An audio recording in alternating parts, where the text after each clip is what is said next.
1470, I think. 1470.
Good shooting. Thanks. That was fun. That's why we're here. It's fun, right?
Hello out there.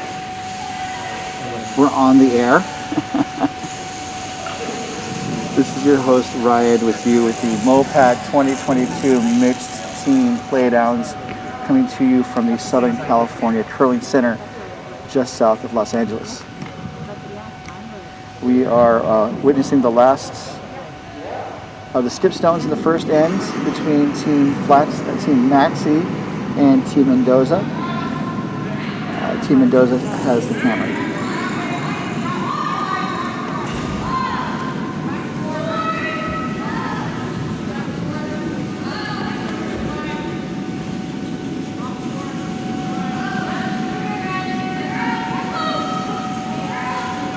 So it's been a lot of rush and play so far this end. A lot of curling games sometimes start with a pretty open house as the teams are finding how the ice reacts, but in this case, Maxi appears to have gone all in. They're sitting 3, and Mendoza has to answer the call, the challenge. Looks like they might be trying to do a in-off.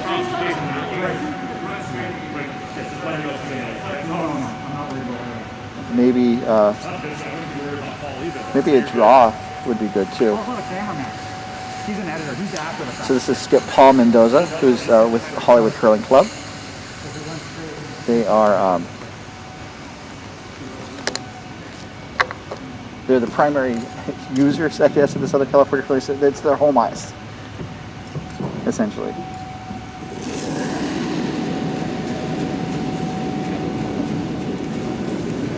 shot's underway. It does look like he is throwing a bit of heat at it.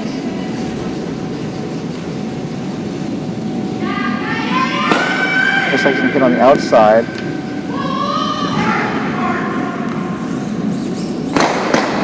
Oh, I apologize. Maxie has the hammer. So Maxie has the hammer, and they have a draw for 3.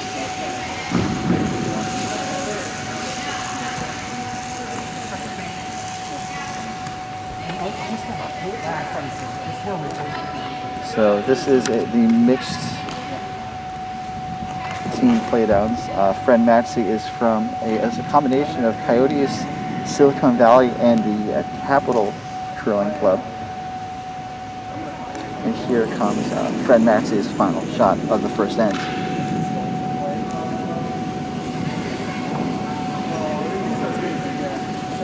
Pretty nice delivery. Swoopers are on it.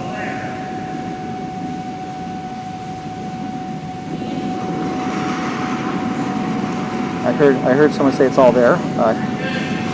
Sounds like it would be for this shoot because the sweepers are now just cleaning the ice to usher that red into the house for a score of 3. So Fred Maxey takes advantage of the early hammer to go up 3-0 over Team Mendoza here at the 2022 Mixed Team Playdowns here at the Southern California Curling Club. Curling Center, my apologies. The Curling Center, they definitely wanted to try, and as I understand the philosophy, try and be a facility that can draw different groups to train, to play competitions, without necessarily being a club per se, although Hollywood does curl out of the Southern California Curling Center. It's a beautiful day, and we'll be right back in just a moment.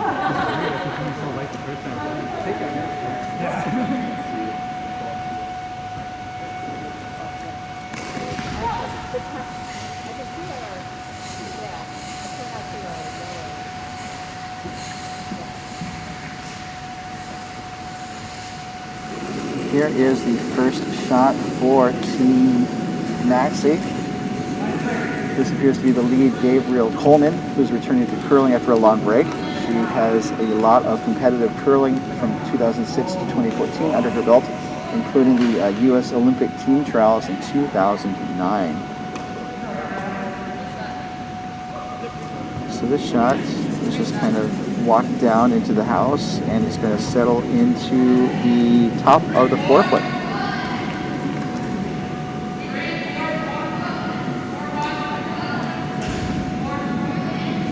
Paul Mendoza has the broom down for the lead, which appears to be Jen Gamboa. She started curling in 2007. And she has several club nationals under her belt, including 2009, 2010, 2011. And this shot is going to be it's going to slip into the house and settle into the edge of the 8-foot on the right side.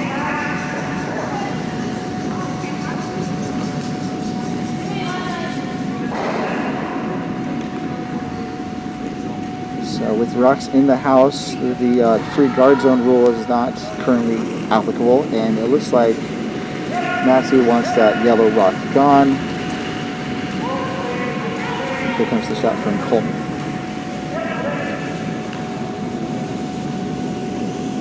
Sweeping hard to keep it on line, but it looks pretty good. Is it going to stick around? And the answer is no.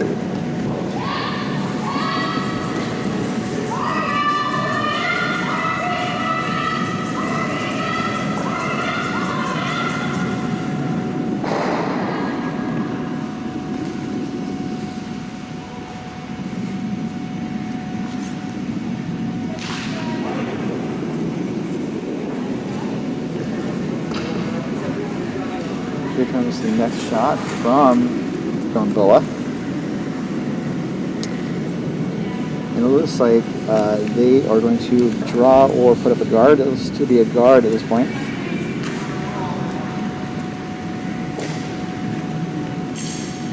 is going to be a tight guard in the, oh, actually it's going to, looks like it might be biting. Maxie's going to take a look at it. Mendoza's coming out too.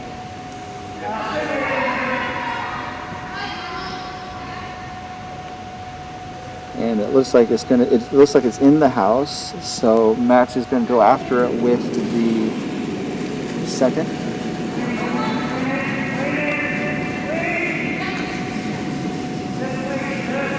That's Dan Brush.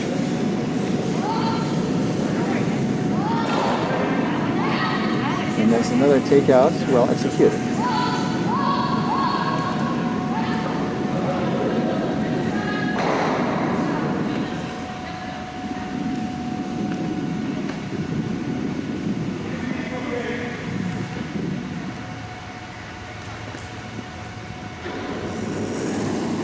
So this is Tim Mendoza's first. Tim's been curling since 2007. He has the 2017 Club Nationals under his belt, as well as the 2017 Mixed Nationals. He was the region's champion for MoPac. And he was also a two-time Summer Blockbuster Bonspiel champion. And that, I think, is the Hollywood Curling Club hosted event. And in this case, I think it looks like it rubbed off the red of it, above the house and slipped into the top 12, top 8 foot. This is Dan's second shot. He was a member of 6 state championship teams in North Dakota. He has played in 10 national championships, 4 mixed, 1 club, and 4 senior, and 1 mixed doubles. And he got all 3 of the runs, well, he got 2 of the runs in the house moving. And it looks like he slipped out. So kind of resetting where they were a couple shots ago. With 1 red above the house, in front of the house, and 1 red just behind the button.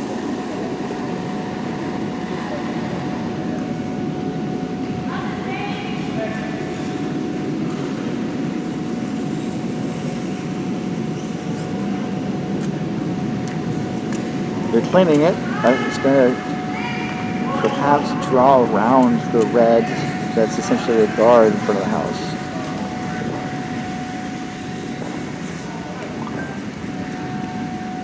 Okay. Settles in at the top of the 12 foot.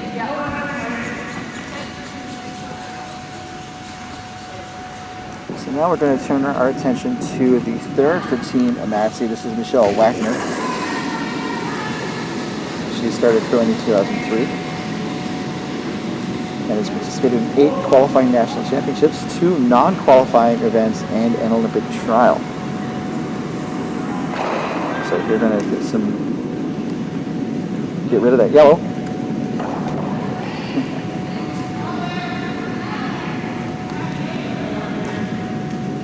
So the Southern California Curling Center is a very beautiful facility. They did a lot of great work. I kind of joked when I was sharing our information on Facebook that this was the hottest new Los Angeles sports facility since SoFi Stadium. And actually, this facility, I believe, opened up before SoFi. So maybe the SoFi Stadium is the biggest thing to happen to LA since the Southern California Curling Center. This is the vice for Team Mendoza, Marissa Messier.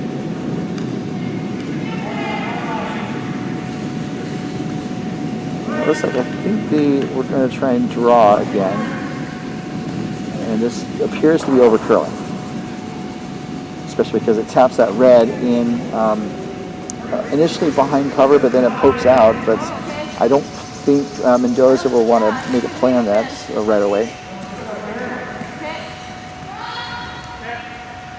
As Maxie sets up his second shot for Miss Wagner.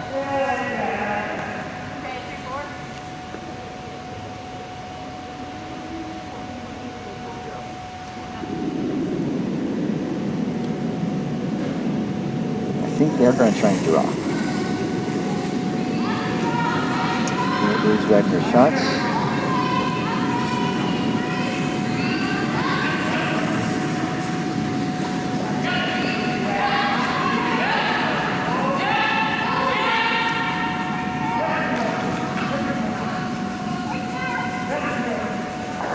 looks to be coming up a. I was going to say a little light, but the weight's pretty good.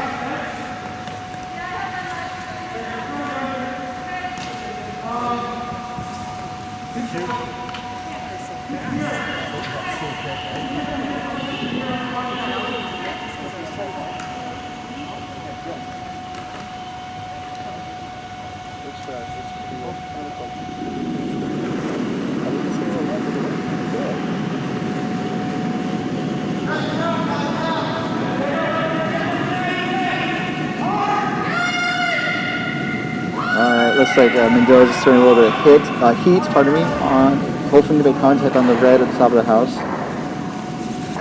Flips the red near the back of the button and moves that towards the back of the house, but it's going to stick around. So now there's 3 rocks in the house. We don't have an overhead camera currently. I think that's coming. But it appears to be definitely red is the first shots. Yellow could be the second, with the red in the back 12, but it's very close. When you let it go, okay, that's not so bad.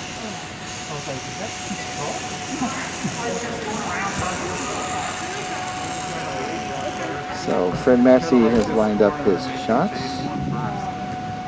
and Michelle Wagner has the broom down. I don't mind it. I'm not super married to either. What do you want? Skip's talking it over with the front end. Inside, and then if he leaves it, tries to bury the light, whatever.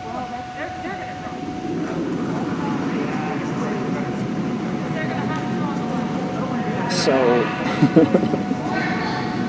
it looks like they're playing a pretty solid defense, but they want to control the top center of the house. And it looks like he's going to try and draw and probably sit shot and provide cover for the other shot that's in the back 12. But that's just a guess.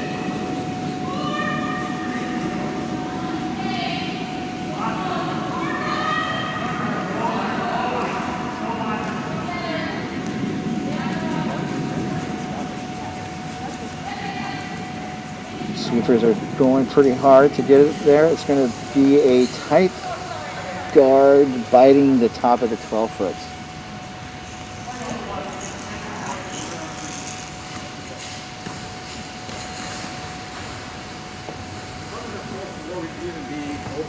So now Paul Mendoza is looking over the situation with Marissa.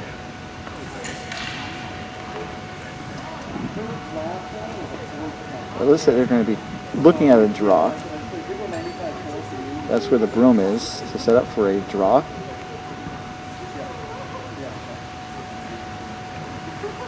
And I think that's a pretty good call. I think part of the thing that you want to try and do in curling a lot of times is make sure that the skip has a draw for their final shots.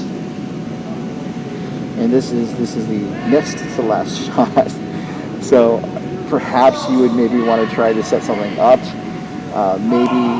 It's possible that Massey could tap the red that's in the top of the 12-foot back into the house. So this yellow rock ideally would be in the top of in front of the house, in the front half of the house. And here is the shots.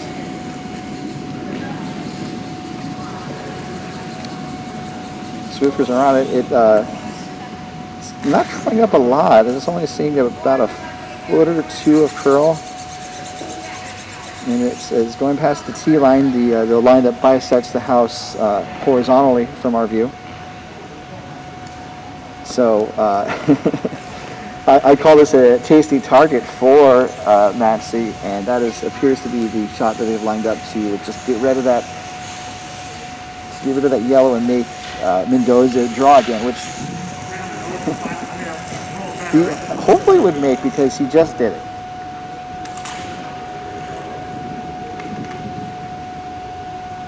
You know, one of the curling adages that we rely on a lot is that if you have a second chance to make the same shot, the chances of you actually making that shot increase pretty greatly.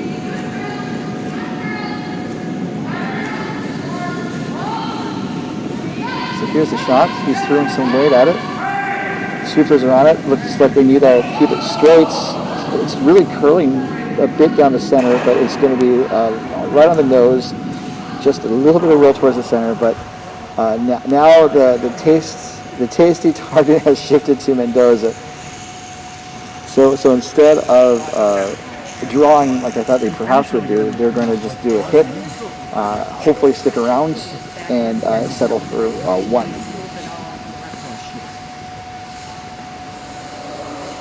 The possible downside is that he could roll out, and then red could get one or possibly two.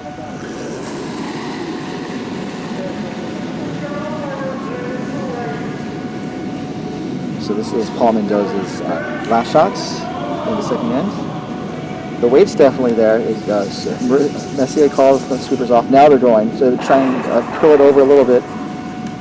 And the yellow is going to roll out, but they were able to hit the red on the back.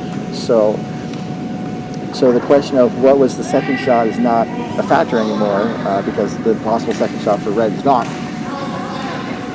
So now it's just a steal of one for the red team, Fred Maxey, to take a 4-0 lead headed into the third end. And we'll be right back in just a moment.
Okay, we are underway here in the third end.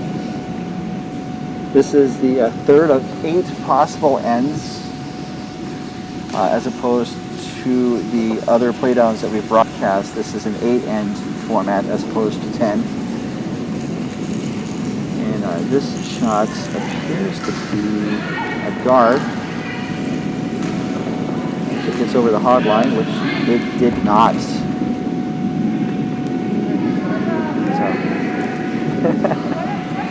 So glad to have you with us here. This is the only game that we're broadcasting today, but we have a slate of 3 games tomorrow and another 3 on Saturday. And we have potential tiebreakers on Sunday should they be necessary. So this is Coleman's second shot.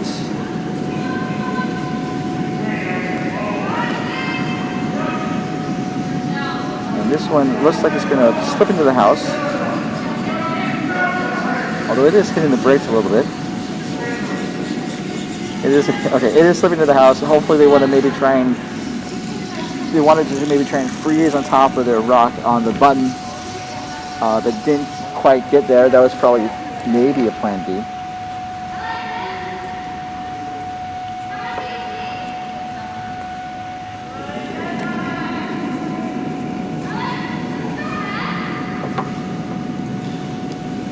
Looks like Mendoza wants Gamboa to draw again.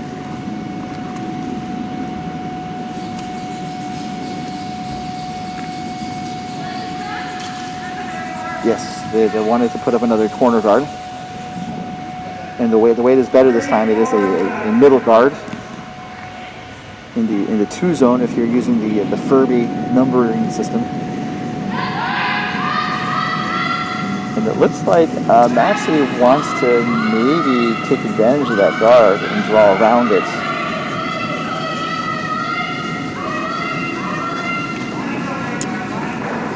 Okay, now as I'm seeing where Maxey went, it looks like he wants to just guard what the shots that he has in the house, which is smart.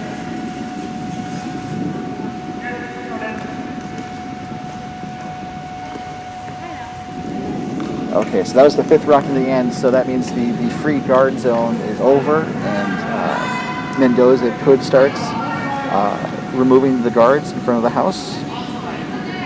Remove the guards from the other team. You can always remove your own guard in the 4-person game, and you can't necessarily do that in the mixed doubles until you reach the end of the free guard zone.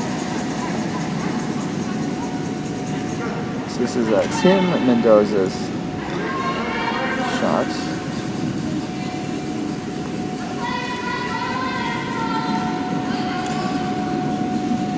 And it is going to hit the guard. It's going to run the red guard into the house and hopefully have enough energy to get out. Come on, Paul. Paul puts some elbow grease in and I think gets it nearly all the way up.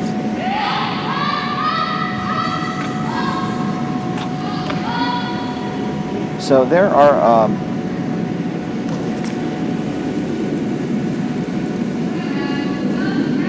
6 teams in the field, I believe. Unfortunately, the surge of Omicron cases has made some technical wrinkles into the running of this event, and some teams were not able to make it. And I definitely, personally, I wish them well. But that leaves 6 teams on the ice. On sheet 5, we have Team McDonald and Team Siggins. Those are both from Coyotes Curling Club out of Phoenix, Arizona, or Tempe, Arizona, if you want to be Tempe technical about it. And on sheet 6, we have a bye. Because it would have been a game against a team that withdrew within the past couple days, and then Howells. And then the other team off the ice is Stefani. So we're going to keep a track on all these games. I will be going to see what the score is on the other sheet in just a moment. I'm usually more on the ball, but this is the first game of the event, and it always takes just a little bit longer to go than we get better as we go along.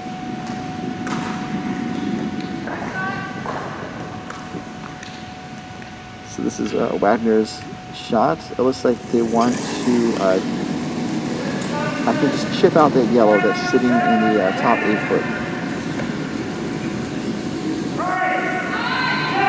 But if it hits the guard, that's fine too.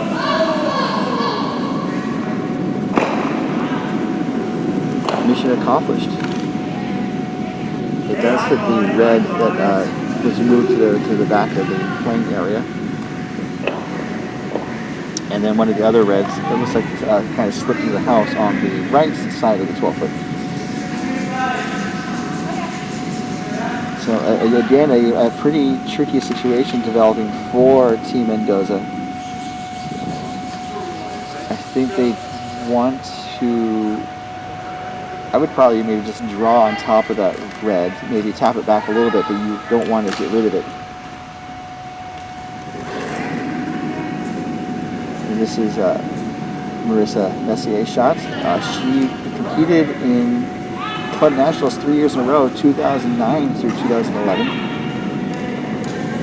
She was also at the 2012 Glen Hill Ladies Invitational and the Pacific Invitational, well, the PIC International Cup Olympics.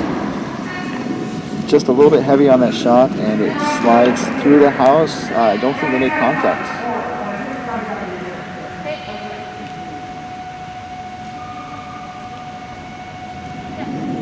So this is Michelle Wagner's next. She knows that she went to nationals 10 times, but more importantly, she knows that she's been to 59 Bonspiels with second Dan Burish since 2013. That's a lot of tournaments, and that's a lot of curl.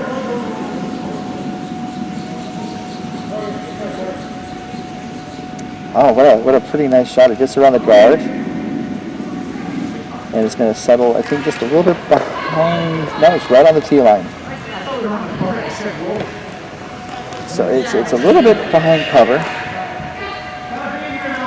But it also provides a bit of a pocket for Mendoza to draw to, and that is the shot that he has called for Mirza.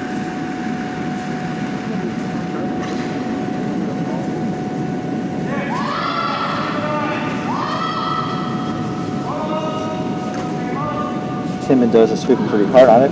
I think maybe trying to keep it on line. So it's around the guard. It's going to make contact on the red that's on the right side. And pushes that red back. So it appears to be red sitting the first, third, and fourth shot. Oh, fourth and fifth shots, pardon me. And yellow is sitting second shot. But that does improve the situation for Team Mendoza.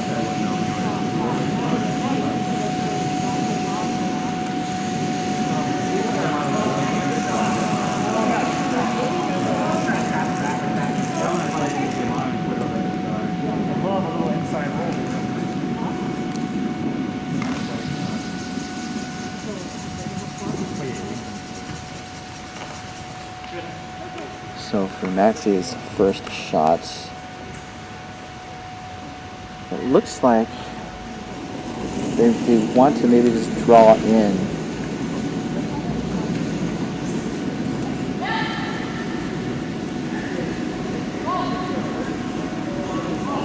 Here's to be the shot. It looks like it's going to be around the guard.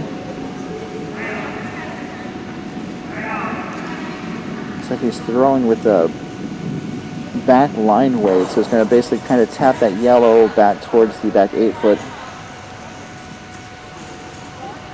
and that yellow jams on the red that was in the back 8.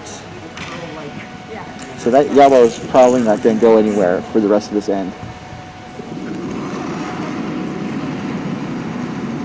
But Mendoza faces a pretty tricky situation to try and get a score of 1 or 2 out of this.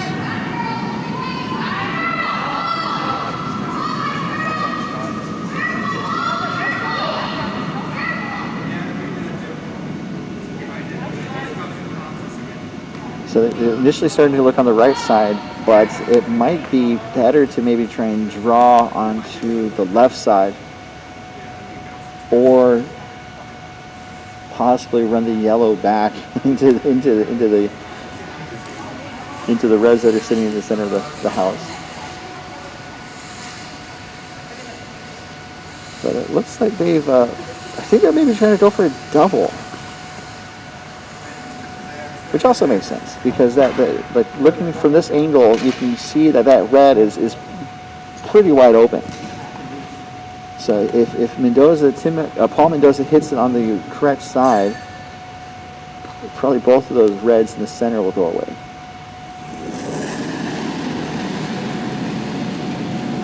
Here is a shot. Tim swooping, going hard. It's around the guard. He needs to. Okay. It hit the red on the right edge, maybe a little bit further than they maybe wanted. But they got with the impacts, they were able to get the shot rock red to go out of the house, and then with some of the ricochet of the yellow ricochet to one of the reds on the right side and kick that out. So now red is sitting 1, 4, and 5, and yellow sitting 2 and 3. But it looks like I'm gonna guess Maxi just was to hit that on the nose, or tap it on the nose.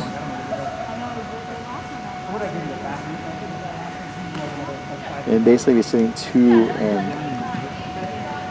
I think maybe like I'm trying to see if Mendoza can try the double again. But if he locks it right on, then I don't think Mendoza would be able to do the double.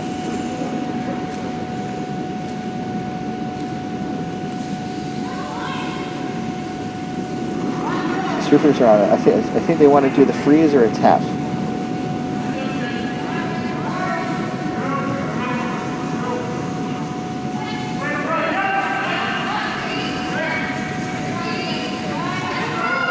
So shot's coming down. A little bit of extra weight. I think it just nudges the yellow a little and rolls towards the button. So now they're sitting 2. And Paul Mendoza does not have the double as far as I can tell.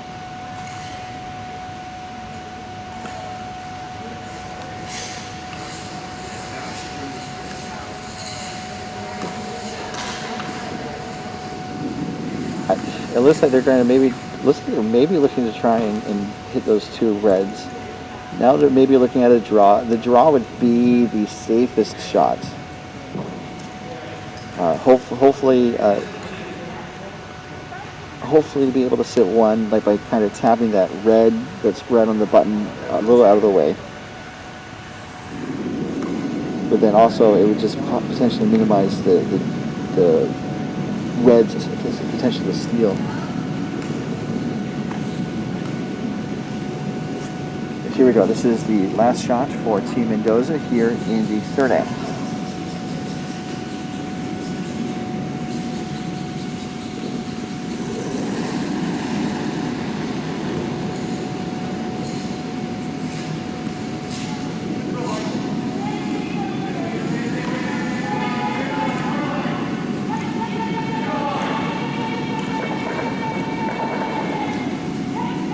So it's maybe a little light. It is over curling. And it appears to be another steal at 2.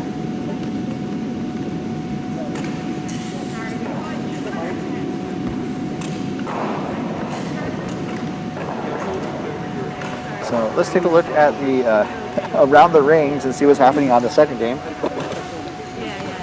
Second game is a low scoring affair. This is a game between of Coyote Club from MP. And it looks like the end of the 3rd end is a score of 3.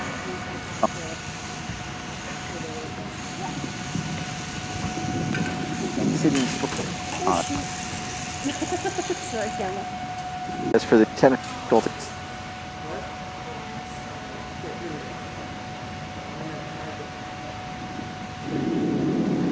So it looks like Matthew just put another shot into the top of the house. And here comes the net shot from Jen Gamboa.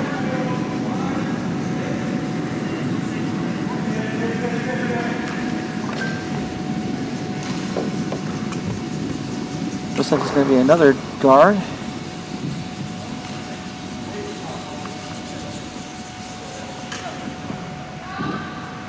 Actually, it will slip into the top of the 12-foot.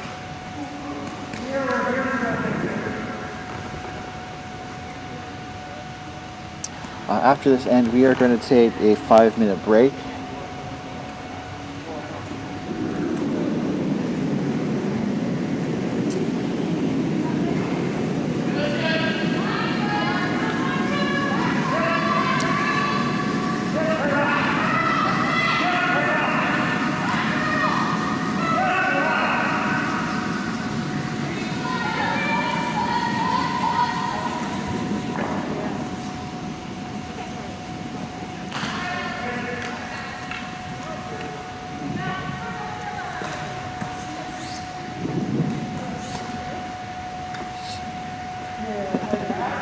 I'm multitasking, so I apologize if there's some silence.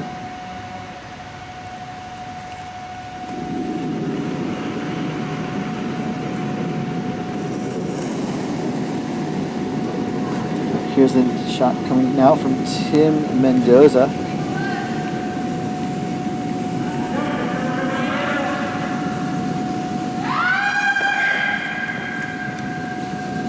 This appears to be pretty tight on the guard and just wicks it.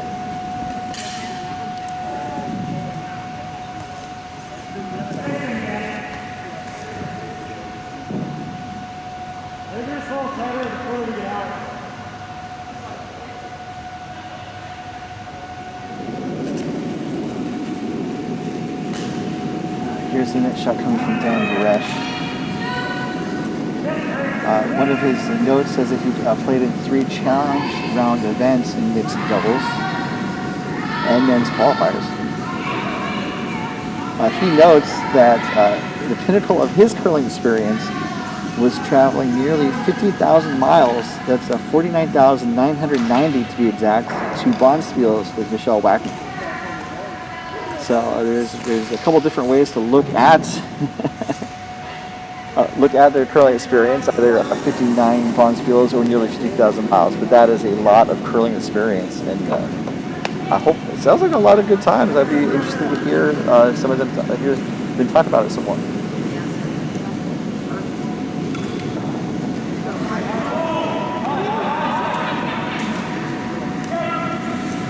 So this shot now coming for Team Mendoza is going to tap the red back.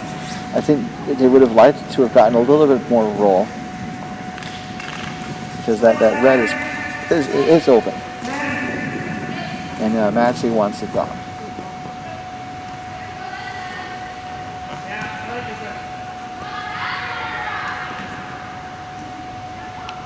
So Michelle Wagner about to kick out of the hat.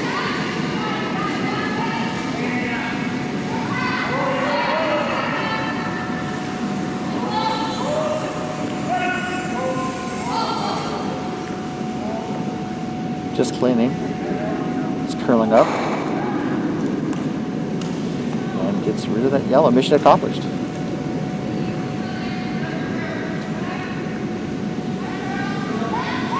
So now it appears that Maxie is sitting 3 red toward the center of the house. It's pretty spread out. And Mendoza is sitting a lone yellow on the left side.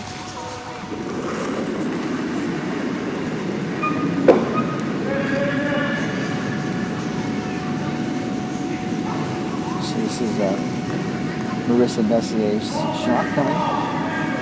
Looks like it's gonna hit the red guard. They were trying to hold it, get around the guard, and I think they were not able to do so.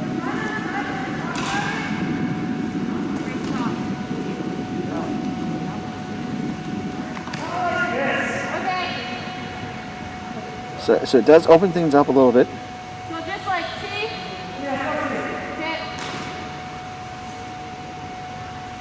And it looks like Maxie wants Wagner to do kind of a little bit of a tap, just a draw weight tap to kind of hit the red shot rock and move it a little bit undercover towards the center.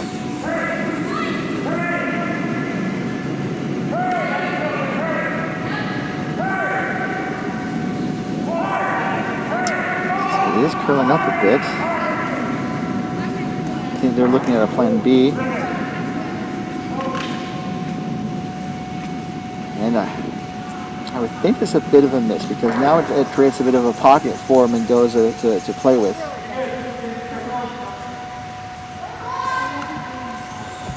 So it looks like they're going to go for a double.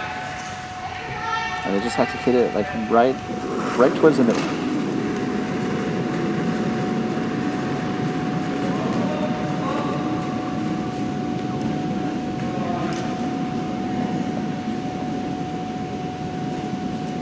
Swoopers are not laying a broom on it. So just going to hit the red on the right. It jams on the red that was in the back 8. So I wonder if they wanted it to curl up a little bit more. Yeah. I mean, you hit the broom. You're just going to move that much.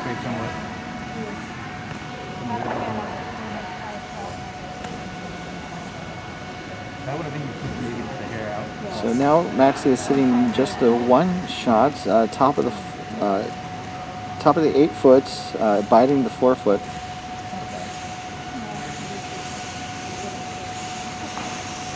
I think they want to kind of just tap that yellow out of the way, and if the red shooter rolls under cover, that's fine. If it taps the red back a little bit, that's fine.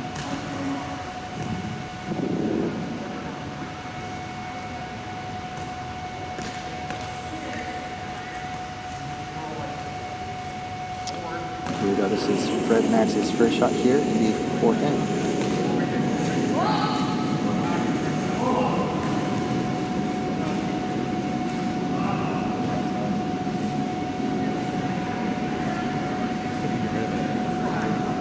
So it looks like it's going to hit on the outside edge.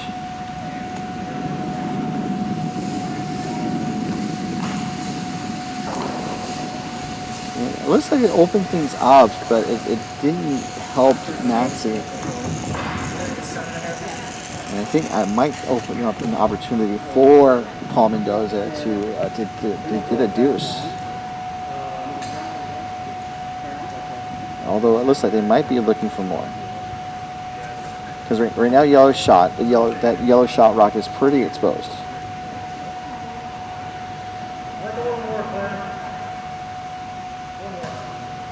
There's another yellow in the top of the 12 that they were kind of looking towards. And it's next to a red. So if they maybe hit the red and hit and roll towards the right and provide that yellow shot rock some cover perhaps, but that also increases the possibility of, I think, a double for Fred Maxey in his last shot. But the room is down, the decision's made, and here is the first of Paul Mendoza's 2 skip stones.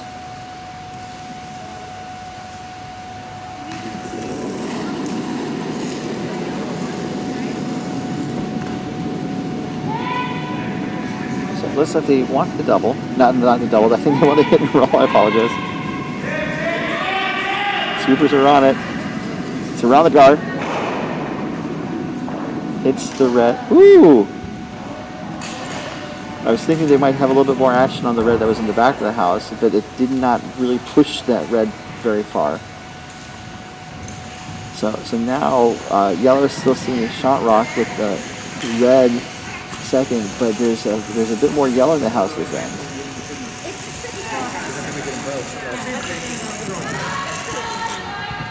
So, I think a little bit of a challenge for Maxie.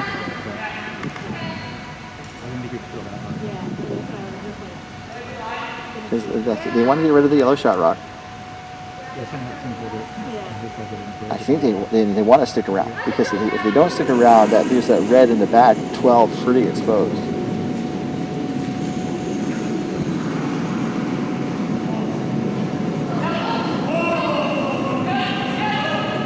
So the weights, it looks like it's going to be a nose hit, perhaps.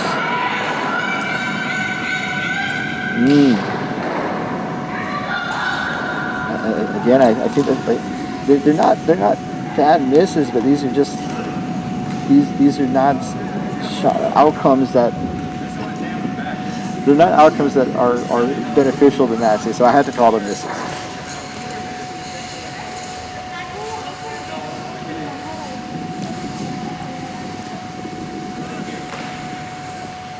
Because right now, it looks like at the very least, it's really close between Mendoza and Maxie for one. But if Mendoza gets rid of that red shot, it's a 4 spot, and it really gets Mendoza back in this game halfway through. So here we go. This is a high pressure shot coming from Paul Mendoza.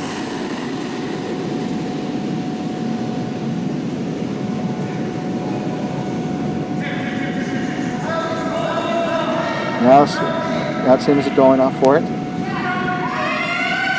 And used the hit. Okay, not too bad. So it hit the red, but the red jammed on the yellow in the back, and it got rid of both of them. and the shooter also rolled out. So it was just two,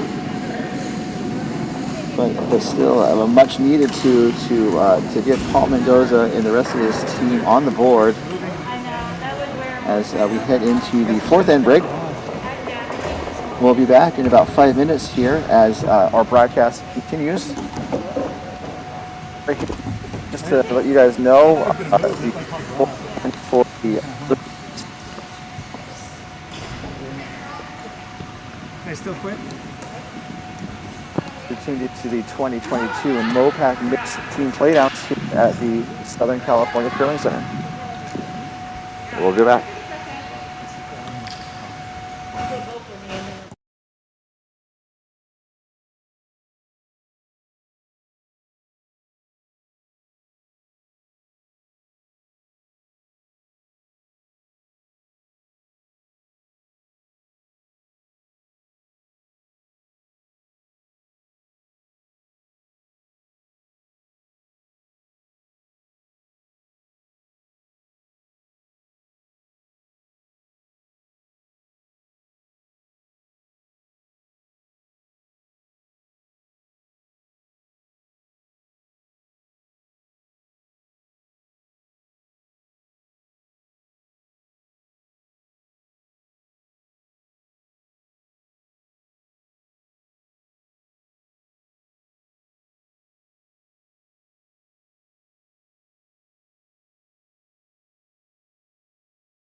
Hello out there. We're on the air. We're back here with the second half of our game between Team Maxi and Team Mendoza. It's the first draw of the 2022 MoPac Mixed Team Playdowns, being hosted by the Southern California Curling Center, depending on how you spell center. If you're Canadian or British or Australian or someone who doesn't use the American spelling. So this game has been mostly under the control of Fred Maxey, but Paul Mendoza was able to capitalize on a couple of mistakes and get a deuce in the fourth to answer.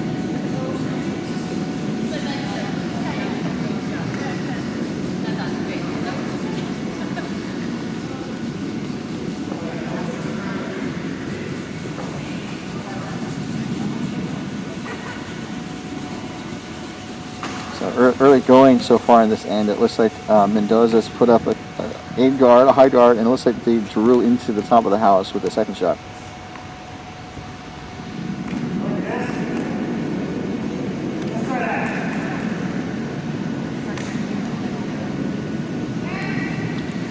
So it looks like Fred Massey wants Gabriel Coleman to draw towards the wing.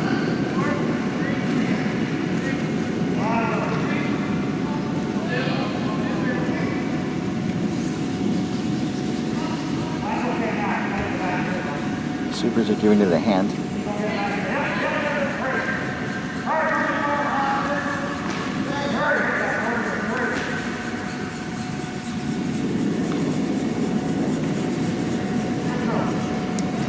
Looks to be what Fred Massey dialed up, so a good shot for Gabriel Coleman.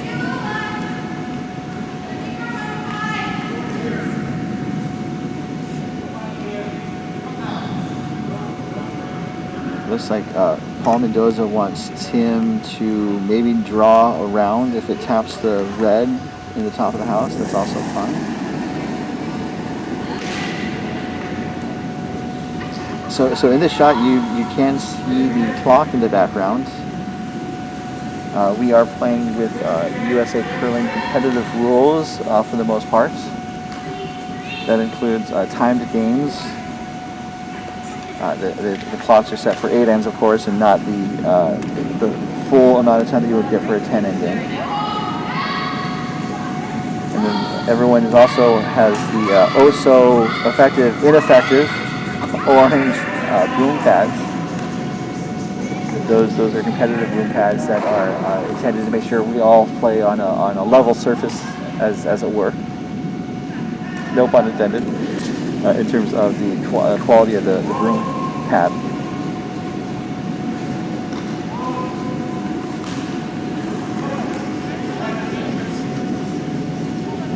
So it looks like Fred Massey wanted Baresh to take out the guard, and mission accomplished.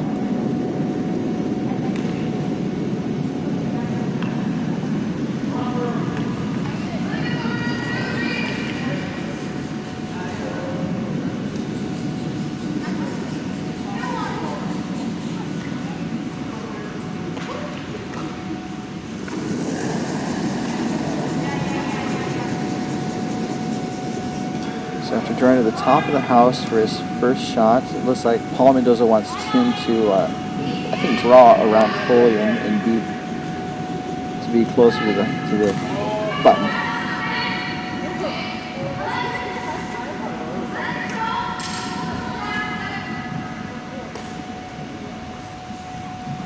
The weight was there. It looks like it may have not curled a lot. Oh no.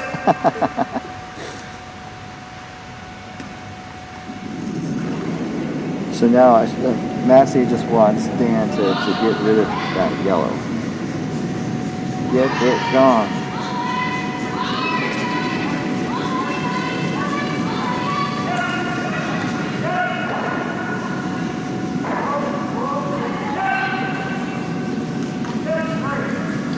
Looks to be a little tight. Sweepers are on it. It's going to wick the yellow at the top of the house.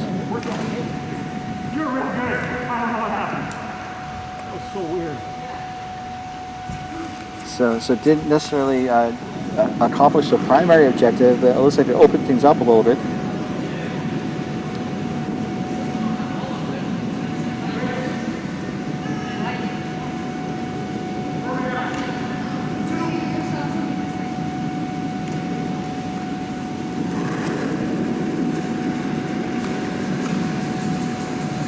Here comes the first shot from Fiza Skip, Marissa Messier from Team Mendoza, curling out of the Hollywood Curling Club. It's the home ice here at the Southern California Curling Center. Or SoCal Curl Center, as some people call it. Actually, I think SCCC gets abbreviated a lot more than SoCal Curl Cent, but we can try and make something happen.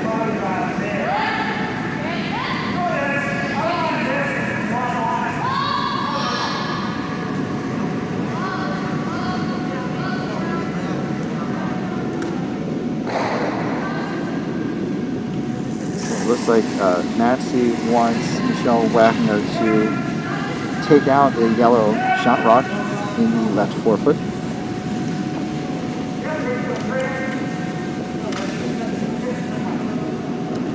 And mission accomplished. Just going to roll a little bit toward, nope.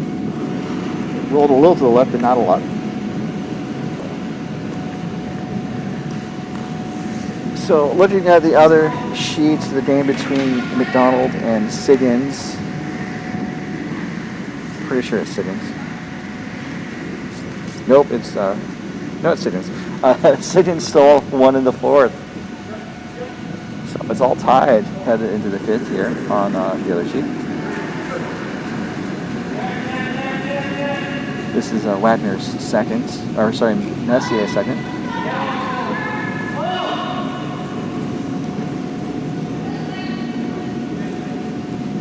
So he's going to hit the yellow in the top of the house.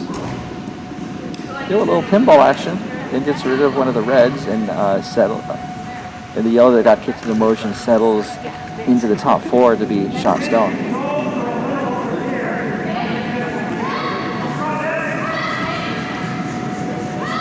So over the course of the next 3 days, I say 2 to 3 days, Sunday play might be as reserved for tiebreakers. But coming up Friday, we have 3 games on tap. Starting at 9:30, we have, we're initially looking at the feature sheet game being Howells versus McDonald.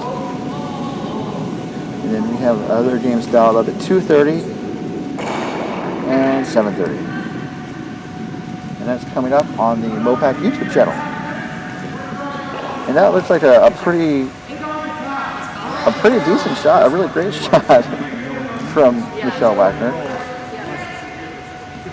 Gets rid of the yellow shot rock, and now red is sitting 2. Although it looks like there's kind of a bit of a funnel shape on the left side.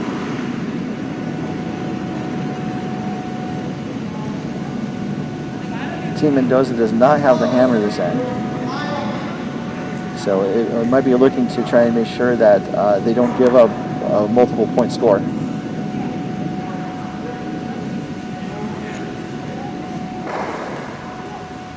For those of the people that are new to mixed team curling, it's not like mixed doubles where there's only 5 stones per team per end, in addition to 2 stones that are in the field before the end starts. This is very much like a 4-person game. It's just the formation of the team that is the primary difference. And so mixed is 2 men and 2 women. However, they can't. The 2 men cannot play the same. A single gender cannot play consecutively, which might be the best way to put it. So it has to alternate between man, woman, or woman, man, man. Which is why we're seeing, like, for example, for Team Maxey, we went from Gabriel Coleman to Dan Baresh to Michelle Wagner to Fred Maxey. A lot of mixed teams are set up to have the male the male leader kind of throw the last rocks in the air. And also, I would need to double check this, but it's not like mixed doubles where the teams can change the throwing order in between ends. Although you don't see it very often in competitive play in mixed doubles, where in the mixed doubles, the first person throws the last and fifth stones, and then the second player throws the middle three. You can alternate in mixed doubles, but they don't do it very often. And I don't think that's allowed in the four-person mixed game. Although it'd be fun to see. This is I think this is the type of format of curling that's kind of most similar to a lot of informal or fun club or fun leagues, pardon me.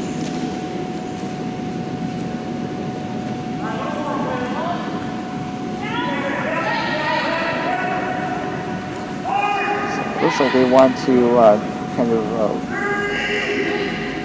raise the red onto the yellow. And got rid of the yellow. What a really solid shot.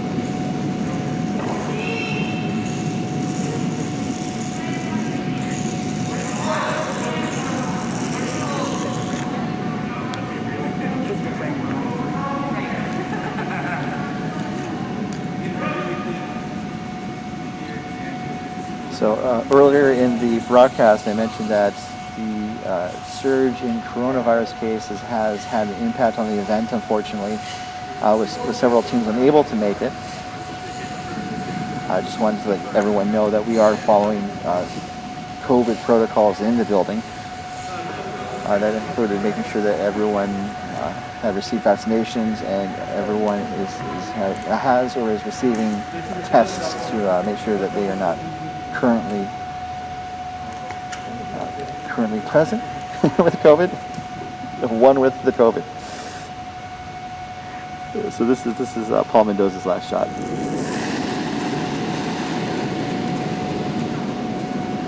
I think they want to try and double those two reds out.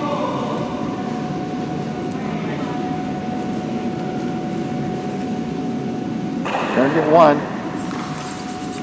But it jams.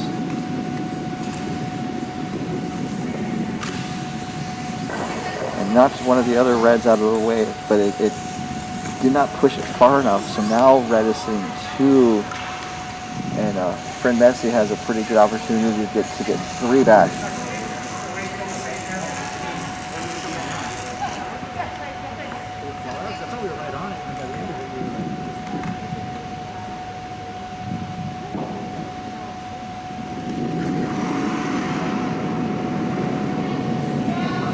This has been a pretty fun game. I'm glad you guys were able to tune in tonight. And I hope you will be able to check out the rest of the curling action through the weekend here in Southern California.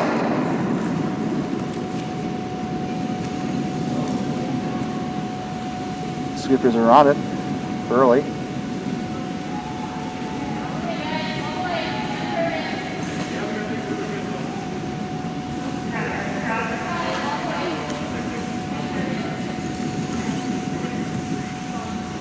Just a pretty nice draw. Just needs to touch the full 12-foot, top of the 8-foot to the 3 points. And mission accomplished, and that is it. Just some fist bumps all around. Not the exchange of gratitude that would mark the end of the game.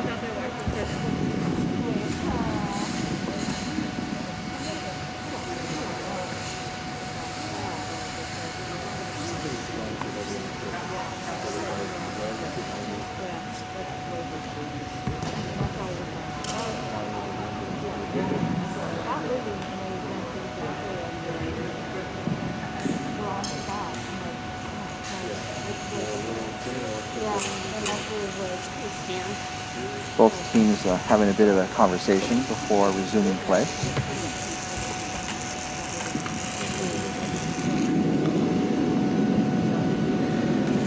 Live streaming of this and other regional competitions is powered by the 18 clubs and 1,500 members of the Mountain Pacific Curling Association. Our mission serves to grow curling and foster competition in Arizona, California, Idaho, Nevada, Oregon, and Utah.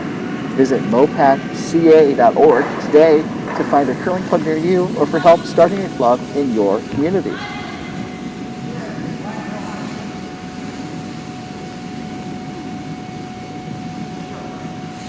So we are headed into the 6th end after Team Maxi, representing the Coyotes Curling Club, Silicon Valley Curling Club, and Capital Curling Club, has jumped to a 9-2 lead over Team Mendoza, the one of the home team clubs, home ice clubs. Curling out of the Hollywood Curling Club, which is based out of the Southern California Curling Center.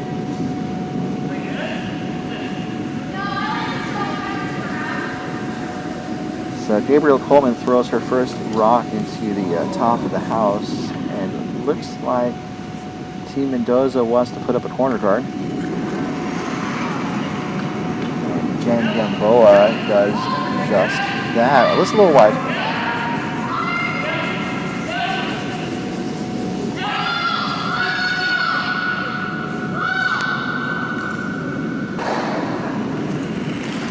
Here comes Gabrielle Coleman's second. And it looks like they just want to put a guard in front of the shot stone.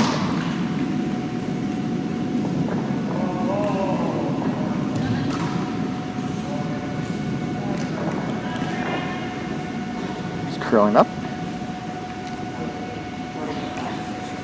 Actually, it's going a little, actually it goes into the house. So it hits the red shot stone and kind of splits the house open a little bit. It would be a possible double opportunity depending on the ability of the other team. But it looks like Mendoza just wants to try the corner guard again.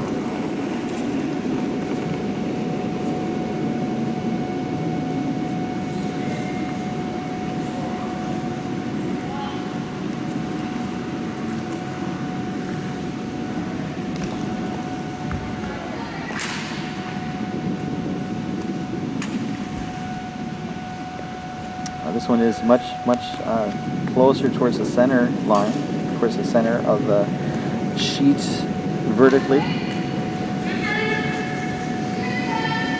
And so it looks like Maxi wants to, I think, try and guard it up again. Yeah, and it's up to Dan Baresh to deliver.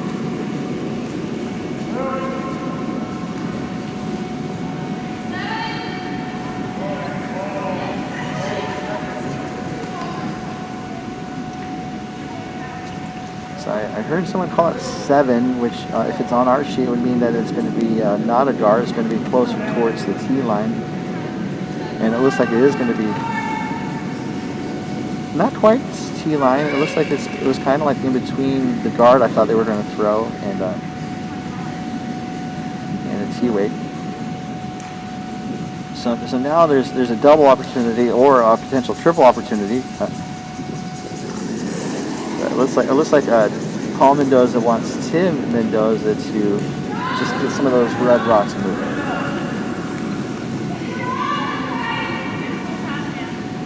So I think they're worried it's going to be a little, it's going to over curl, and it did, unfortunately, do so.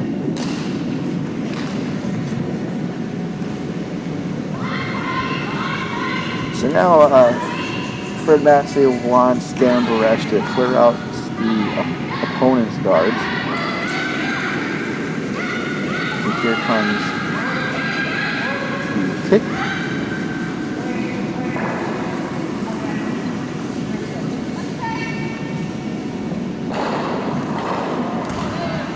Got one. Some kind of bad pinball action where the yellow guard that was hit jammed on the other guard and rolled into the house towards the center, and is actually third shot now. So it actually kind of creates an opportunity for Team Mendoza.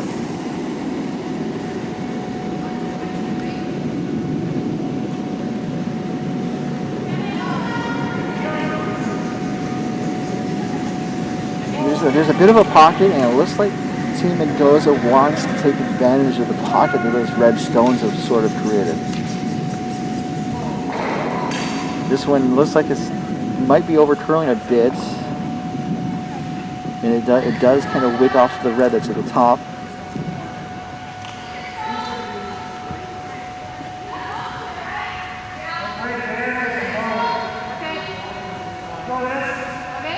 So the situation seems to be in favor of Maxi right now, but that could change pretty quickly.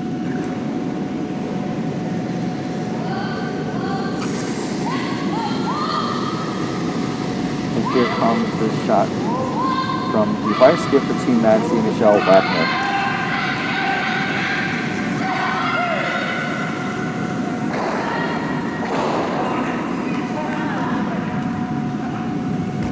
Pretty good action. It gets rid of one of the yellows, pushes the other yellow slightly towards the right.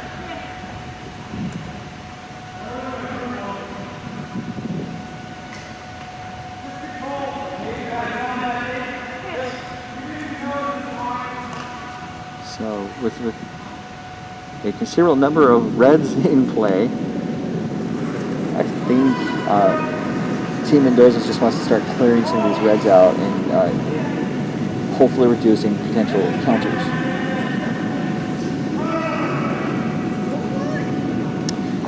It does look like it's overcurling a little bit.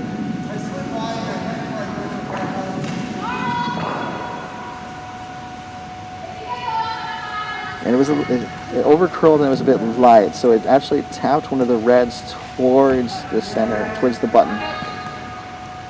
And so now, I don't think it helped the Mendoza situation, because now Maxi is sitting 3 or 4.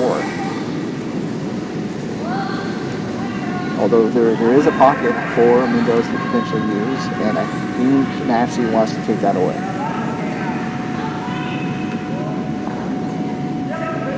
Looks to be a little heavy for what I was thinking.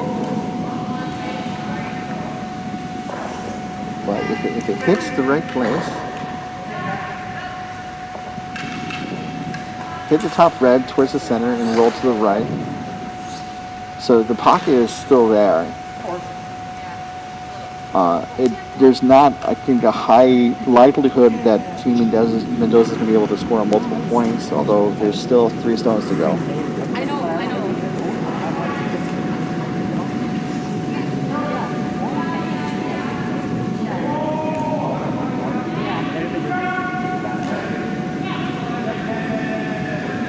Shots away. Sweepers were walking with it. Now they're clean. Now they're going hard. With Jan Gamboa sweep taking the lead. Now Tim's taking over. It's overcurling. I think they waited a little too long to jump. And also it's a little light again. That is a pretty messy house.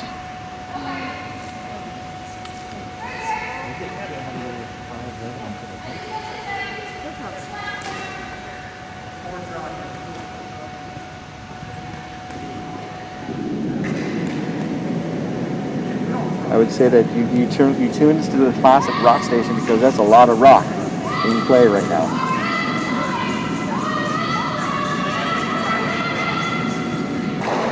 The situation is still very much in Maxi's favor.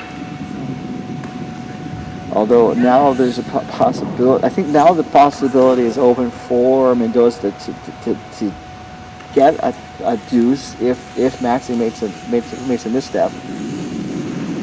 But it looks like Team Maxi wants to kind of close the door, as it were.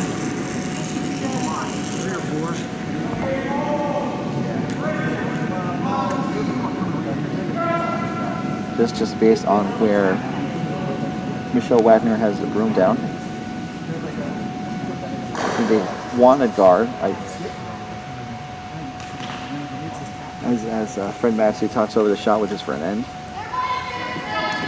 In a situation like this, like you kind of look to see what the ideal shot is and what the plan B is. The pro side miss, if you watch competitive curling on Canadian television, which I highly recommend doing, but not right now. Please watch this first. So I think they want to mostly guard or maybe put one right in the pocket, but they don't want to be too heavy. They want to be in front of the pile, I think, as the plan B.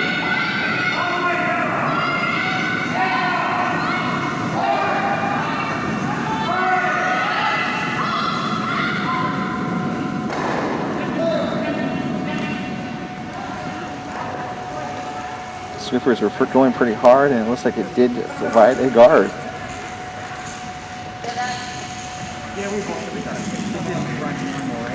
Looking over at the other sheets, the game between Team McDonald and Sidians. McDonald jumped back onto the board with a deuce.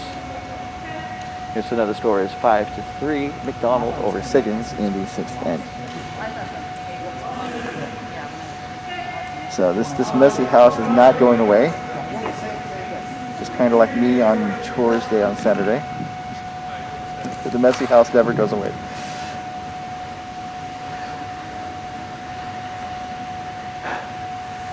Looks like they want to tap that yellow up. That was kind of what I was thinking they could do, is tap that yellow into the pile, and then they would be sitting in a position where if they get another chance, they can tap another one in and get that deuce.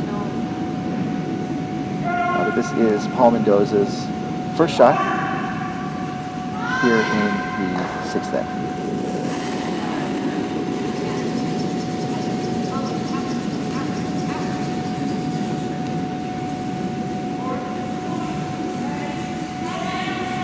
Sweepers are not touching it. Now they're going. So they are going to get that tap action. A little tap dance. Call it Gene Kelly. That's a reference for people who watch old movies. But we're in Hollywood. Or south of Hollywood.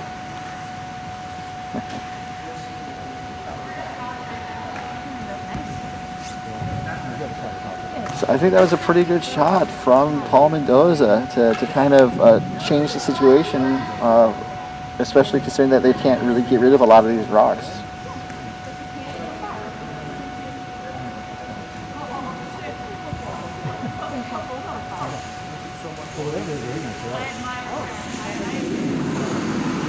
So I think for Maxi, they just want to maybe put up a guard and just make it really difficult for Paul Mendoza to tap one of the yellows back into the house or towards the button to get a second shot.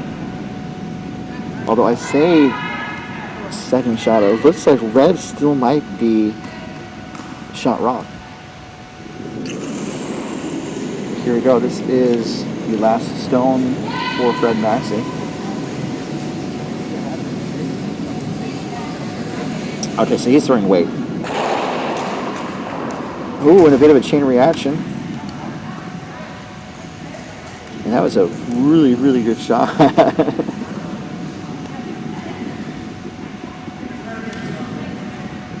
So now the thought that I thought Mendoza could set up a deuce, that seems to be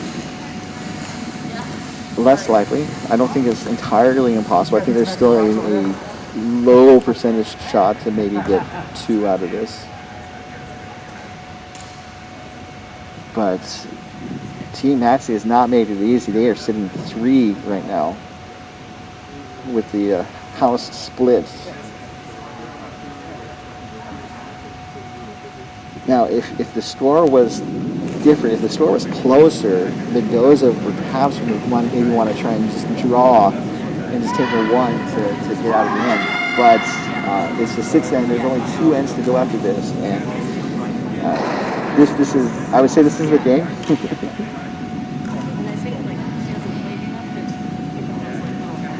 you know, like after you throw so many rocks, you start like beating.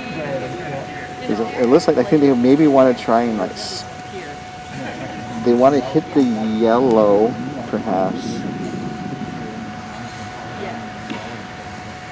Okay, I'm not sure what they want to do. just based on where Marissa Messe has the broom, I think they maybe want to try and run the red guard into the reds. But there's still that red shot rock. And maybe they want to hit that yellow,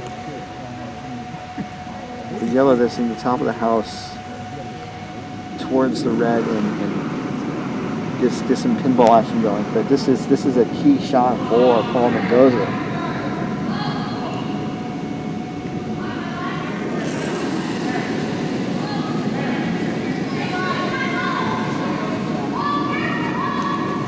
Looks a little wide. It's going to be around the guard. It's one of the reds. So it appears to be a steal at 2. And that is all they wrote. Just like Jessica Fletcher. Steal at 2. And the 6th, and that is all the damage today. So as they shake hands, I just want to say thank you so much for tuning in. Just a friendly reminder that this broadcast was presented by authority of the Mountain Pacific Curling Association and may not be reproduced or retransmitted in any form without the express written consent of the Mountain Pacific Curling Association. However, if you were to reenact this game as interpretive dance, I think we would let it happen. So once again, thank you so much for tuning in today. Just to remind you that we are going to be back tomorrow morning at 9:30 a.m. to see Howells take on McDonald's with subsequent games at 2:30 and 7:30. And then another triple header on Saturday. So a lot of mixed team playoff action coming your way here from the Southern California Curling Center. But for right now, that's just going to do it for tonight, where we saw Team Maxey open up with a very convincing win over Team Paul Mendoza. 11-2, Team Maxey. So for all of us here at the Southern California Curling Center and the Mountain Pacific Curling Association, this has been your host, Ryan, saying so long and good curling.